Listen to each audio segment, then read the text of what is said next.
Let's roll. Here we go. Whoa, he has trouble with this one. Just free.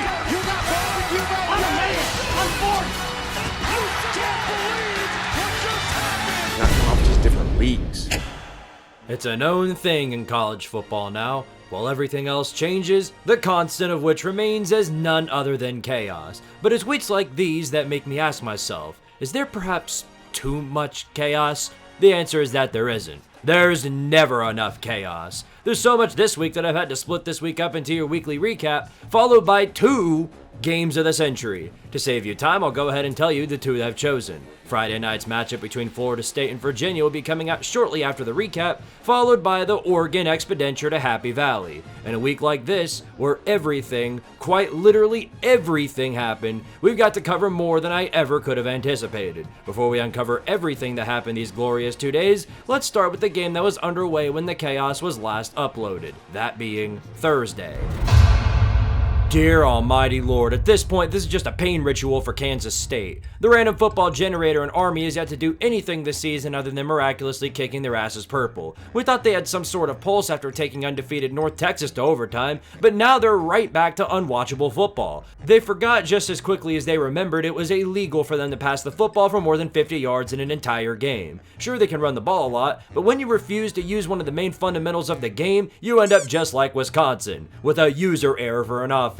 Yeah, sure, it's cool if you got 100 men who can run the football game, but only 1 or 2 can score. Lest we forget that ECU got beat by Dave Doran, but their offense isn't over-reliant on one specific thing, so it was far better than their opposition. Kaidon Salter was inconsistent at best, and yet this still applies to the Army roster, less like an actual group of military men and more like Tropic Thunder. How else would you be able to pull off this fake field goal without the other team going full, that? This makes it 9 out of 10 times the Pirates have beat America in battle. Jeff Monken is only a couple more losses from being the first G6 head coach to walk the plank.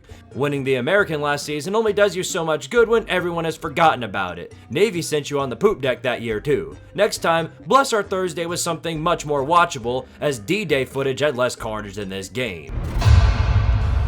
Friday night blessed us with what is considered the most entertaining game of the day. Between these two, of course. After a long drought, the Horned Shitposters have found themselves back in the top 25. They did just about everything they could to show their status in this road matchup against the defending Big 12 champions. Sam Levitt continued his struggles without the likes of Cam Skibbity to bail him out of their own offensive IBS. They could get down the field, but the moment they met the goal line, they'd lose all their IQ points and slam their head against the wall time and time again. TCU, under the arm of Josh Hoover, took a 17-0 lead and quickly took control of the game. All it took for Arizona State to wake up was figuring out they had a neat little thing called Jordan Tyson. Once the ball game tied up, we were left with a second half of some of the most ugly, unstable offensive incompetence we've ever seen. Even when one team had the ability to run away with it, they'd keep shitting the football and giving it right back to the other team. Rinse and repeat the process until crunch time when somebody has to win. TCU has the ball with less than 2 minutes left and a dream. Is the ball loose? Arizona State has it. It's Dorba. 32, Prince Dorba. That dream died just like their entire team back in the 2022 National Championship. For the second week in a row, Jesus Gomez becomes the hero of the Sun Devils and drives the dagger on the horn choke job. Turns out it's hard for Josh Hoover to do much of anything when his offensive line is made up of balloons that pop on impact. They'll have to train them to attempt a block in the next game. The fact this game was as close as it was, despite the Sun Devils doubling TCU's yards, set up for some questions about Kenny Dillingham's red zone offense. Nonetheless, the forks are up and feasting on frogs tonight. An undefeated team taking on a winless one in week 5 of the season. This should be over within the first quarter. Yeah, you'd like that, wouldn't you? Even with as unwatchable as Oregon State is, enough of a pulse on their side and a team like Houston wound up showing everyone how fraudulent they really are. Remember, Maryland is still undefeated, so they are definitely some teams in need of a reality check. Looks like it's your turn, Cougars. The line of scrimmage was getting gashed and you were getting picked apart by Malik Murphy. He had no idea how to throw the football last week, and now here he is chomping away at your defense like they were trying to build a dam. You were busy trying to establish a run game that didn't exist. Since that went to hell real quick, your hopes and dreams lied on Connor Wegman's ability to forget that he was at Texas A&M at one point and make some throws to get them out of the hole they were in. He was successful enough that Houston came back into the game because Oregon State's secondary is just as useless as anything else they produce. With time on their side and a possible chance to get the first win of the year, Murphy went through the defense one last time with enough speed to line up a 46-yard field goal. I'm sure this will go swimmingly well. Windsor the hold. Smith's kick. It's blocked. What'd you think the football gods are letting you win that easily? Nah, you gotta go into what we're gonna call... We'll take a break here to run you through the process of what Trent Bray had in mind when overtime came around. You wish you could keep watching this, but you ain't got a choice. Hand off to Hatcher. He needs the 15. He does not get it. Houston ball. No matter what you think of the current status of the Pac-12 and where it stands, it's always good to know Oregon State shitting themselves on Friday nights will be a tradition that'll never die. One of these days, the football gods will grant you a W for you to consume for the remainder of the season. But Houston fans must be allowed to live in delusion for one more week before the Red Raiders consume them whole. Tank Conference appears to be in a bad position as always. Many of the contenders have embarrassed themselves on the national scale, leaving little room for error amongst what's left. Sure would be a shame if one of the only remaining teams to not implode wound up pulling off said feat. Big news! The rotation of Tank has landed on the undefeated Piss Jackets. They went from looking like your possible winner of the conference to an absolute embarrassment on the field against the struggling Dead Deacons of Wake Forest. The offense under Haynes King never got on the right foot because they barely ever saw the field. Wake Forest kept converting third downs, and for every time they actually do manage to get them off before they score, Tech followed it up by attempting acts of shitting the football and giving it right back to Wake. Jamal Haynes getting completely shut down left Tech with only one option. Haynes King does everything and more. They would have had him out there in the secondary if Brent Key allowed it. Tech looked to be so cooked. The Wake Forest fans are lining up to rush the field early in the second half. But Tech, on the behalf of King putting his life on the line, got the Piss Jackets back into the brawl. More accurately, the injury bug gave them a hand.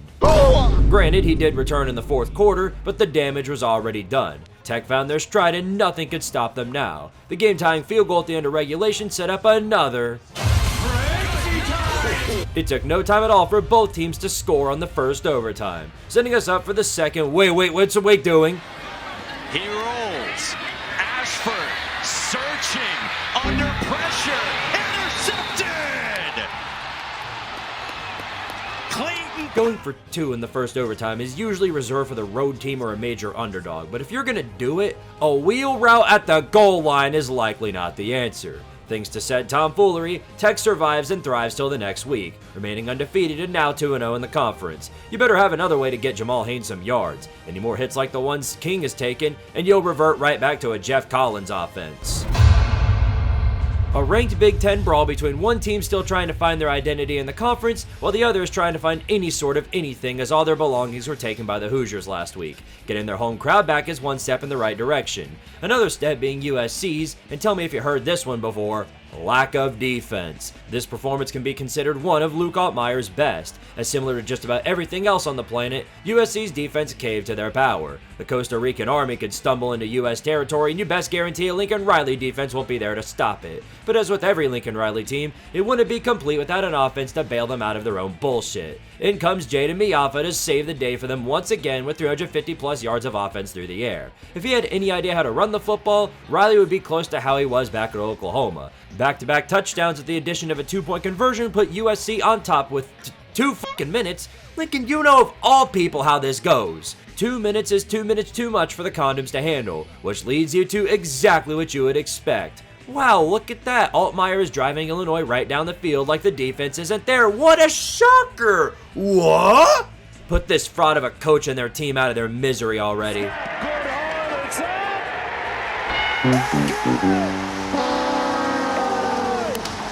Have fun never seeing a title again, condoms. As long as this man is your coach, what you're in right now is likely the peak of your existence. Security doing as good of a job stopping this unnecessary field rush as Riley is at attempting to field a defense. The timeline repeats to a point I don't even think Trunks or Silver the Hedgehog can even change. Shitter's as full as it's always been. I'm gonna go out on a limb and assume there aren't any Arby's near Notre Dame territory. If they wanted cooked bacon on that level, they could have just gone there and feasted that way. They wouldn't have had to travel to near the extent they did either. Nonetheless, the Fighting Irish give belt to pig time ass and obliterated them in every facet of the game. I know the Irish are having to rebuild their resume because they started out 0-2, but beating up on a dead carcass of a pig can only help you out so much. Arkansas fans and players are out there celebrating just keeping it competitive for one quarter. Once they stopped playing around and CJ Carr started to pop off, everything went to hell and the pig got cooked to a baconator. Safe to say they covered the 4.5 point spread. They almost hit the over on their own as well. Not only did Arkansas allow them to enter their home and take it as theirs free of rent, but they themselves refused to score a more than measly 13 points. Just a reminder that this is a Chris Ash defense and not an Al Golden one. The performance reminded me all too much of what Oregon did at Oklahoma State. Killed them to a point they had absolutely no fight left. No will left to exist. Plus, they already fulfilled the lose to a G6 team at home quota. Safe to assume, we all know what that means. No point in keeping anyone waiting here. Getting beat by Memphis at home pretty much sealed the deal. They were just waiting to a point they had no choice but to send him to the aether. They gave him all the time in the world to figure out how to build off of the occasional strong win, but that time never came. Tennessee's failure can only keep the fire going for so long. Arkansas never built off of a big win because the moment they get one, they followed it up with 5 losses to themselves. Y'all may be worried about the buyout, but you've got chicken in Walmart, so you'll be fine. It's best to get the search going faster than any other SEC program can. With Scott Strickland being a complete moron, you got some luxury as you do so. Where Pittman goes, whether it's for another offensive line job or for a G6 program, he's a likable guy, and I'll be rooting for him unless he jumps to one of my rivals. He'll be known as the guy who gave Arkansas, at the bare minimum, a long, successful therapy session for the Chad Morris years. Sam Pittman. Now that's over, I wonder who they're gonna promote for an interim coach. Wait a minute. You could not live with your own failure. Where did that bring you? Back to me. Ladies and gentlemen, I believe we are witnessing a renaissance in the Big Ten. Teams that had the offensive movement of a cinder block are actually making their games entertaining again. I'm not sure whether or not it's the result of terrible defensive busts, but considering we saw this with Iowa last week, I'm gonna say that's not the case. Perhaps the most groundbreaking observation from watching this game unfold was that we saw a PJ Fleck offense ditch the run for the air ball and succeed. What are the odds of witnessing such an event in real time? Drake Lindsey is the absolute unit that Minnesota has been waiting for since the beginning of time. When was the last time Minnesota threw for 300 yards? Last I recall, I don't remember a season they threw for 300 yards. Rutgers didn't lay down and take it though, as the Thon Krakatoa struck back with the same level of ferocity drive after drive, but only on the drives where he wasn't getting sacked by the Golden Gopher defense. The two squads fought each other in a shootout you've never seen from two teams you'd think would average 10 first downs a game. The difference became all too noticeable once crunch time came for the Scarlet Knights. Down by 3 with a dream, the only thing they could do was hope and pray the line learned how to protect Krakatoa. Everyone else did their part. Now let's see how Dan Pizarro does his. For the tie, and it is no good. No good. Just like Scarlet Knight football in general. Somehow being competitive hurts more than being bad because more often than not, it ends like this. Minnesota gets a much needed win to add to their latest 7-5 expenditure, and we all know that's on the way. For many in Tank Conference, there's a price to pay for beating up on Clemson. The Orange Man got theirs in the form of last week's injury bug victim. With the Jelly Bean now out for the year, Ricky Collins would have to go up against the strong Blue Devil defense in an attempt to carry the momentum. It went straight to hell. I would say this game felt like a wash for Q's, but that would imply Fran Brown washed himself. It puts into perspective just how badly Duke beat themselves in the fight against the Illini. Either that, or it's the opposite effect, showing just how far Clemson has fallen off. The Blue Devil offense had their way with their opposition. Darian Mensah continually gashed the defense, and a similar result was with Nate Shepard, who finally had a game he could be proud of. Collins being unable to read the field for more than a nanosecond didn't do well in trying to establish an offensive game plan. Thus the game plan became, do a thing and hope for the best. They never got past step 1. The season appears to have ended in a torn Achilles. If the run defense continues to be this atrocious, it wouldn't surprise me to see even Pitt figure out how to run on that. Georgia Tech might have 500 yards in the first quarter. It's performances like these that make me believe hopping in a dumpster is a better alternative than taking a bath. The stench from this game can be smelled from UConn's field. Manny Diaz gets his swagger back at the bare minimum, and additionally, a defense. The ACC needs all the help they can get right now. You see what I mean? The ACC really does need all the help they can get. I take partial blame for this one, as I had some semblance of a belief in Pitt this year now that Eli Holstein has managed to stay healthy. Safe to say at this point, I've given up on Pat Narduzzi and his ability to coach and clutch ball. He's as reliable there as he is holding on to a lead in any capacity. Case in point here. A 17-0 lead is enough for most teams to pull away, but as common with Pitt football, they remembered their place and quickly died. Miller Moss went off on the defense, amassing over 300 yards through the air. It was a stature Holstein couldn't overcome, and it was a QB battle only because the run game on both sides was missing from action. You're no air raid powerhouse like Minnesota. Stop this at once. This game was just an ugly mess overall. Constant turnovers, penalties, just horrific but pleasant football in a Tank Conference matchup that everyone will forget, because nobody remembers Louisville football, no matter what rank they are. But as Pitt usually does, they collapsed and shitted the football enough for Louisville to do exactly what the Panthers did to them to start. A 17-0 shutout in the second half, capped off by an interception to seal the deal. What you just saw was a synopsis of the Panthers football season as a whole. It starts out with, "This is our year," and it always ends with, "Fuck." Louisville may be too mid to remember, but Pitt is a program which perfected the art of mediocrity. I believed it could be different. The ball boys showed a better fight than they did in the second half. If the second half Louisville stays like that through the rest of the season, they might force someone to pay attention to them. How is it that TNT is streaming football now, and there's still a better place to be featured on than the CW? The game we got with it was a spectacle worthy of primetime football. I had to look towards my time machine to make sure we weren't back in the mid-2010s, because what I saw was a result of god-tier offenses and optional defenses. Any game with over 1,000 yards of total offense can only be described as such. Jalen Daniels would sling the football down the field and then score, and then Brendan Sorsby would follow it up with a score of his own. How these games kept getting buried at noon when nobody was there to watch them is unexplainable, but we're all here for it all the same. What could ruin such a phenomenal battle, you ask? Of course, ref ball can. Constant penalties at inconvenient times wiped off big plays left and right. It was still quite the spectacle of which even the cameraman struggled to keep up with. But as with every game, the game must end with someone feeling indestructible agony the size of Sam Pittman's buyout. Cincinnati would see this fate straight in the face with a 4th and 10. Have 4th down here for Brendan Sorsby. Steps up into trouble. A one-handed stab to keep the game alive. Oh, I think Kansas fans know all too well what's getting ready to happen. A defensive collapse equating to Les Miles with 1 minute left on the clock. It took Cincy only 30 seconds to get down the field and pluck the wings. Gives Walker untouched for the go-ahead touchdown. Personal foul, non-existent defense, 100-yard penalty, automatic Cincinnati win. Not like the other side was any better, but they won the turnover battle by 1, and more often than not, that's all it takes. Defense do be hard sometimes. You guys serious? I mean, really? Are you actually for real? We had the chance to witness the ultimate tank season in the Big 12, but leave it to Scott Frost of all people to screw that one up too. It took him 4 weeks extra, but this is the UCF we've become all too acquainted with. Turns out all Avery Johnson needed to find his stride on offense was a defense capable of stopping a pile of dirt blowing in the wind. Granted, I think the Knight fans are just happy they made it this far before falling off the map. With a roster as young and experienced as the one they presented on the field, I suppose it was only a matter of when they would eventually get slapped. Besides, I think we all kind of knew you can't get rid of Chris Kleeman that easily. Though their hopes of a playoff berth for a Big 12 title are in complete shambles, they at least have the comfort of knowing Dylan Edwards is back for real this time. Considering UCF is a burial ground for bad offense, just take the wins where you can get them and prepare for the following week. While the season may look dead, you've got all the time in the world to make it all the worse.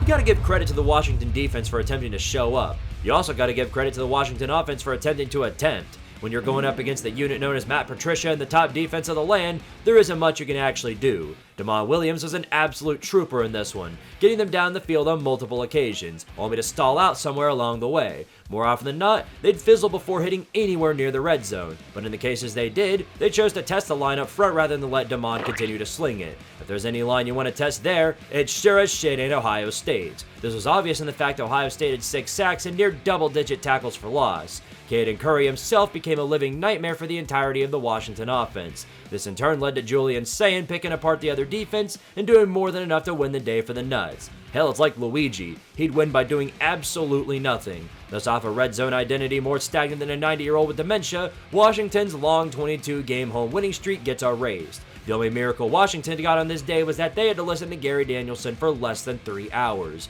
Both seasons are still alive, and Ohio State proved they remain on top of the Big Ten.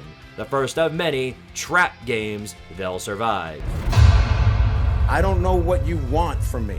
What do you want? You want us to win 70-0 against Florida to keep you happy? No, I think people want to know why you can't run the ball, quite honestly. We can run the ball. There's some ridiculous questions. Remember that one time Brian Kelly said the rushing offense wasn't a problem? Squidtard remembers. Ranting like that only works when you're actually right about what you're saying. This is the same defense that let Arkansas put up 500 yards on them, and yet you're unable to move the ball efficiently down the field. LSU finally found themselves a defense capable of existing, and in turn the offense has been banished from being good. Garrett Nussmeier is close to Arch Manning and DJ Lagway and the highly rated quarterbacks who suffered from anal cramps on the field category. From the looks of it, his opposition in Trinidad and Tobago Chambliss looked far more prepared for the NFL than anything I've seen from those guys. 314 yards through the air and 71 more on the ground. You know, maybe the LSU defense didn't improve all that much. Totally living up to that number 4 next to your name. The so-called most threatening offense in the SEC wound up being more threatening to themselves. Lane Kiffin thankfully relieved us of the pain of watching it by making sure they don't get the ball back. They ran out whatever was left on the clock and handed BK yet another big game loss. In case you're wondering if the run game will ever change, I'm sorry to tell you that's never gonna happen. With Burger King, everything is always someone else's fault and he can do no wrong. He's the only one who executes around here, including his own team under the truth of getting owned by Charlie Weiss. Trinidad for Heisman. Remember that one time you watched Miami play Florida with a game of optional offense? Watching Auburn attempt to play offense against the Texas A&M line is like watching everything bad about that game, extending it even further than. I can't exacerbate enough just how painful it is to watch Auburn attempt to offense. Every drive was the same as the last. Jackson Arnold goes out there and then gets absolutely wrecked 10 seconds later. Rinse and repeat for 60 minutes as he gets disemboweled by the A&M line time and time again. 5 sacks allowed is honestly impressive because usually it's double that. The run game at this point is missing from action. Jack in the Box can't throw even when he does get the short time to do so. And if they ever have the misfortune of a third down, they're better off punting right back to the Aggies. A&M having some semblance of a pulse is all they needed to get the jump on Auburn. It's all they'll ever need. Now that Petrino is Arkansas's coach, might as well have 2 dysfunctional sexual deviants dicking around in the western part of the conference. Speaking of which, Auburn as a whole is a dysfunctional, undisciplined pile of A's of a football team. You really thought Jack in the Box was going to be the savior of the program? Better odds the Gus Bus comes back and leads you to another Miracle 9-win season. A&M moves to 4-0 as we await one of those 4 losses they need to fulfill their all-too-known destiny. Auburn being Auburn was the only reason you managed to escape this one. Must I remind you that Jimbo is gone? Bring an offense next time, please. The Hoosiers are still covered with the blood of the Illini and whatever body fat Burt Bielema burned off in rage. As they found out real fast, Iowa has some sort of defense, and that's literally all they have because guess what? The offense is still not there. What it resulted in was a battle of the trenches, pretty much the common battleground for Iowa because they aren't throwing the football unless they absolutely have to. Guess what? They absolutely had to. Mark Gronowski arguably outplayed Fernando Mendoza through the game with a better passing percentage and overall performance on the field. But as is per the usual with the Hawk Tuas, they fizzled out somewhere along the way and gave the ball right back to Indiana. Their chances of pulling off the upset at home diminished when Mark Gronowski got hit with the injury bug, forcing Hank Brown to come in and do nothing. But as we know with Iowa, they win things the long way. The defense always finds a way to keep them in no matter the situation. Pinning a massive bust out of character for them, Iowa can get the jump on A run, and there he goes. Elijah Surratt, touchdown Indiana. a missed tackle letting Indiana bullshit their way to the lead. Didn't realize they were playing Penn State already. That's all she wrote because unless there's 5 minutes on the clock, Iowa ain't doing a shitload of fuck on offense. Kirk Ferentz is busy thinking about what flavor of ice cream he'll pursue over the bye week. And then after that, they face Wisconsin. It might be the slowest car crash ever known. Still better than this game.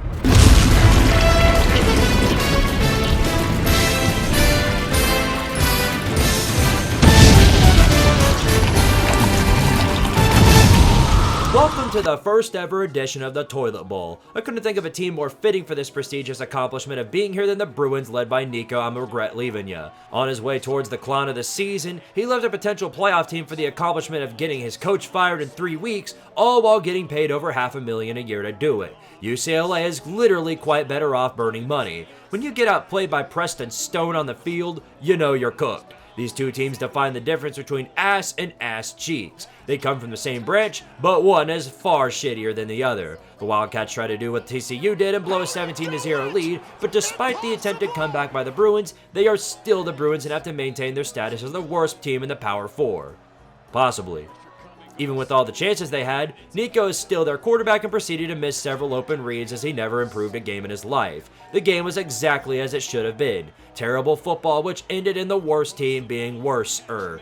And it gets worse-er. Your 8 remaining opponents have a total of 4 losses so far. Though I do feel pity for the situation you found yourself in, it doesn't make it any less hilarious. Hope Development Dan's got a spot for Nico at UNLV next year.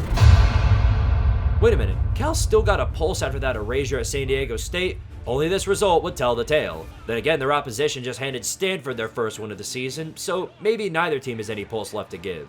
The only hope they've got is in the young talents they have at quarterback.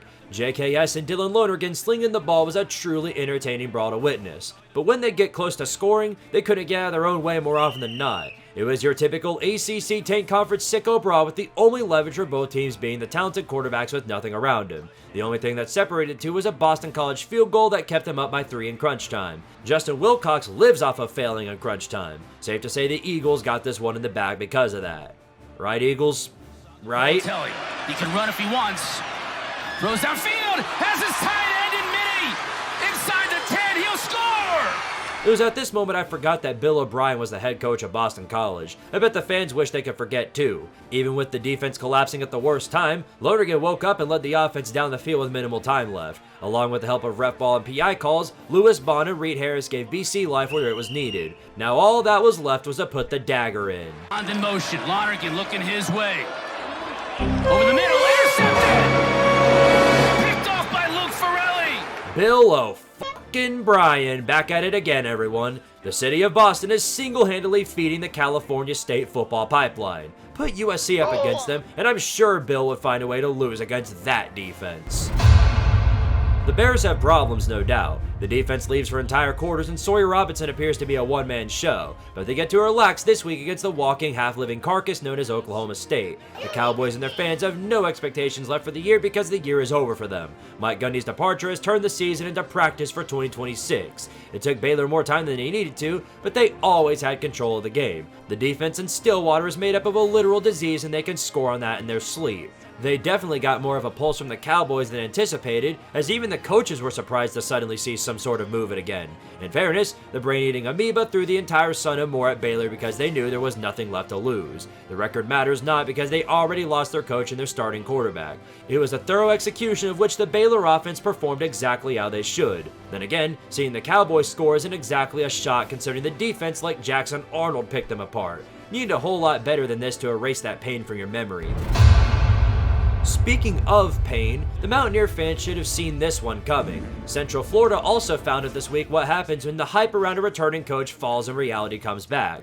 This is your answer. A profound and precise death at the hands of another conference brethren. Ever since this exodus from the Pac-12, Utah fans forgot what days like this felt like, where the offense was putting up numbers akin to Heisman-worthy stats. They were in doomer mode last week, but I think we can conclude that Texas Tech just has a really good band of paid mercenaries. We've been awaiting for the next great Utah quarterback after the Cam Rising saga, and we can confirm that it's Devon Dampier. The extra benefit of his legs not exploding every time has done well to ensure Utah put together good football again. Of course, this came at a price of a little thing called soul exchange.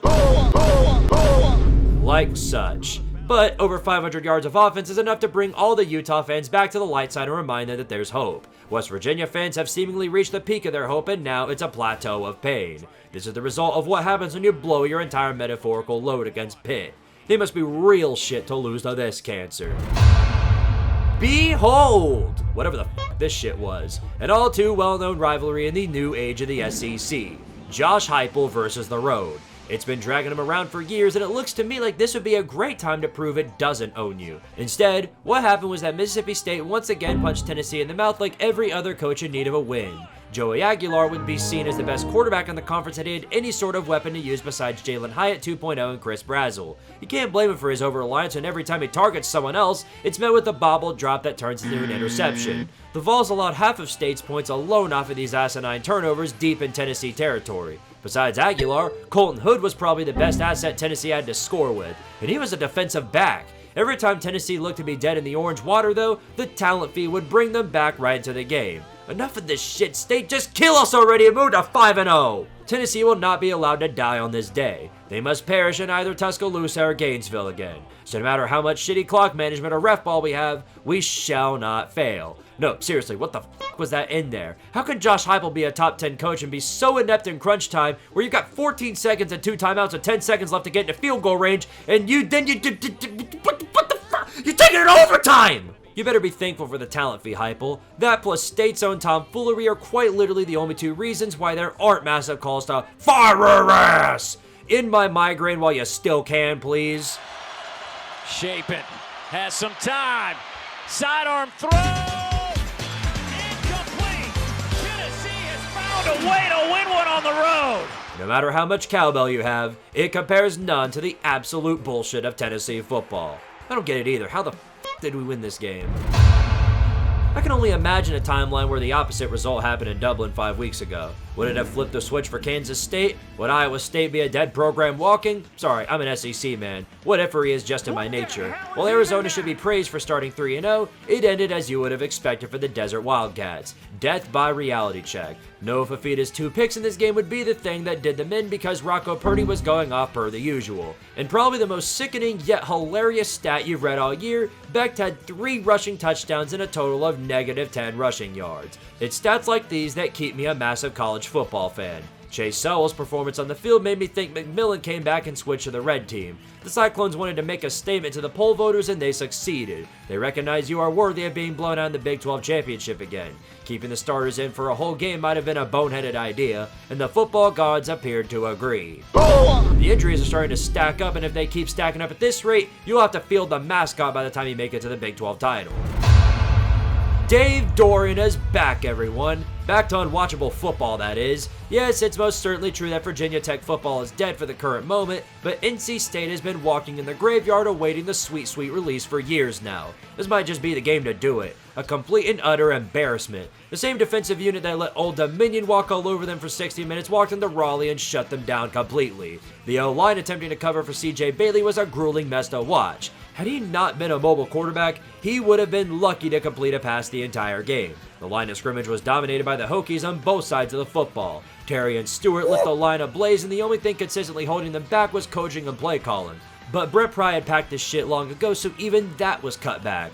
Kyron Dronestrike being able to throw again left NC State with no other options but to clutch up and attempt to get back some sort of lead late. But time and time again, as the Dave Doeren offense does, they kept giving it right back to them because asking Doeren to get aggressive and needed is like asking Hugh Freeze to quit messing with hookers. Thus, death by death. And they're going to throw it. And it's complete.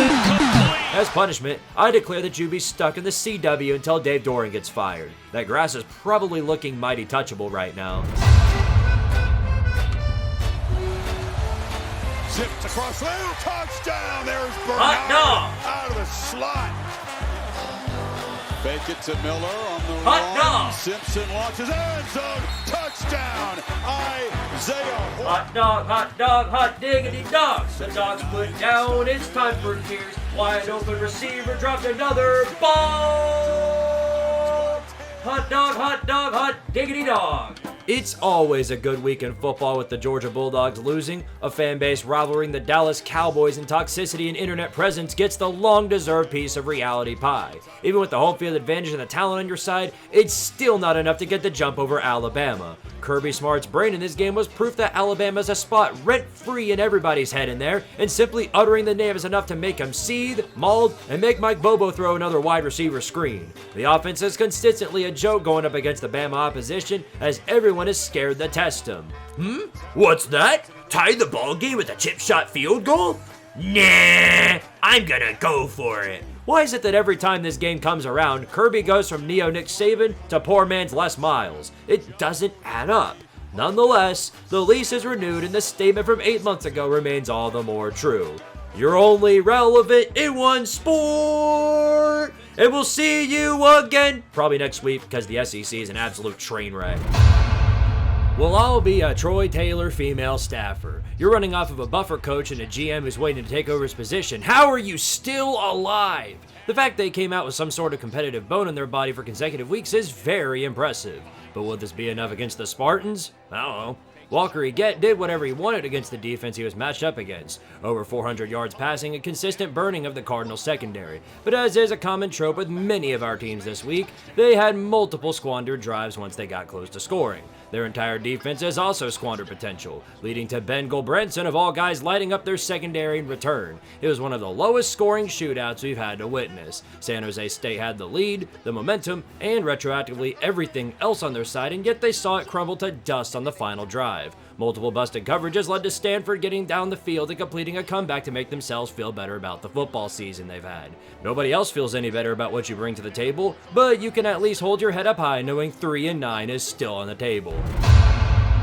As of this video's release, basketball season is only 1 month away. Take pride in knowing that in short time, Kentucky sports will matter again. In the meantime though, you get more of whatever this was. Mark Stoops once again got out-coached, this time by good old Shane Beamer. I knew you were cooked and cucked the moment Lenora Sellers' grandpa got hit by a thrown football. Lord man, the line can't even protect his family lineage from getting hit. South Carolina's offense may be running on fumes, but their opposition is running backwards at an alarming rate. Cutter Boley's back, and by that, I mean he's back to looking like he's never seen a football before. And while this is all too common with Kentucky football, they have no run game that helps to adapt to that problem. Thus, what you see on the field is a useless, unusable pile of waste. Anything to make Mike Schuler look competent, I suppose. While the effort they showed early in the season was admirable, they are right back to showing everyone around the world that Kentucky is a basketball school. What are you gonna do? Fire Stoops?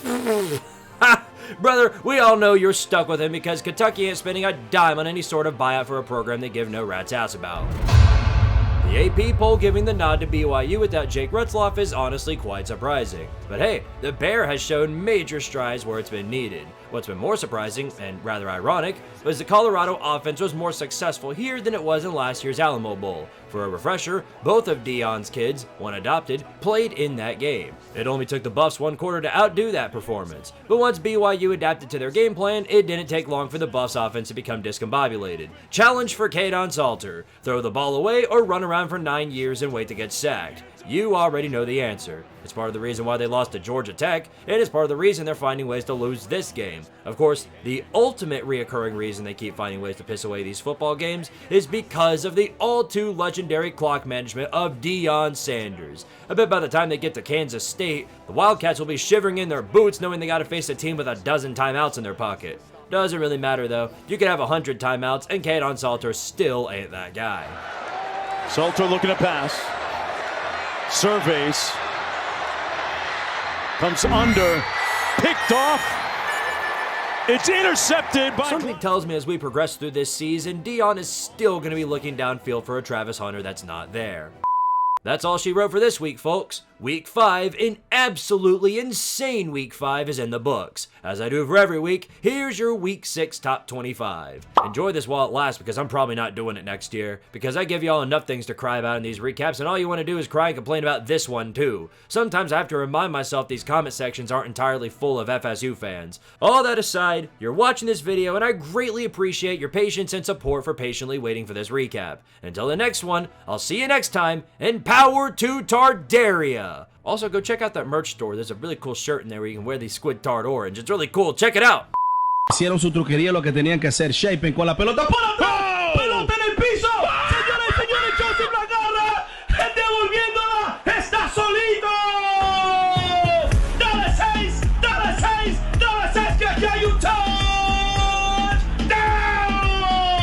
It's a shame I couldn't cover this one, but nonetheless, Sun Belt After Dark.